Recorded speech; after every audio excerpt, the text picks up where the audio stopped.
بسم الله الرحمن الرحيم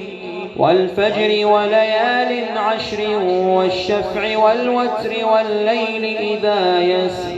هل في ذلك قسم لذي حجر ألم تر كيف فعل ربك بعاد إرم ذات العماد التي لم يخلق مثلها في البلاد وثمود الذين جابوا الصخر بالواد وفرعون ذي الأوتاد الذين طغوا في البلاد فأكثروا فيها الفساد فصب عليهم ربك سوط عذاب إن ربك لبالمرصاد فأما الإنسان إذا ما ابتلاه ربه فأكرمه ونعمه فيقول ربي أكرمن وأما إذا ما ابتلاه فقدر عليه رزقه فيقول ربي أهانن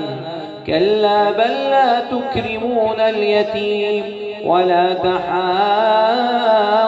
على طعام المسكين وتأكلون التراث أكلا لما وتحبون المال حبا جما كلا إذا دكت الأرض دكا دكا وجاء ربك والملك صفا صفا وجيء يومئذ بجهنم يومئذ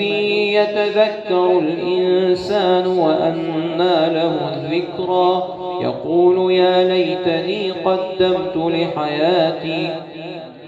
فيومئذ لا يعذب عذابه أحد ولا يوثق وثاقه أحد يا أيتها النفس المطمئنة ارجعي إلى ربك راضية مرضية فادخلي في عبادي وادخلي جنتي.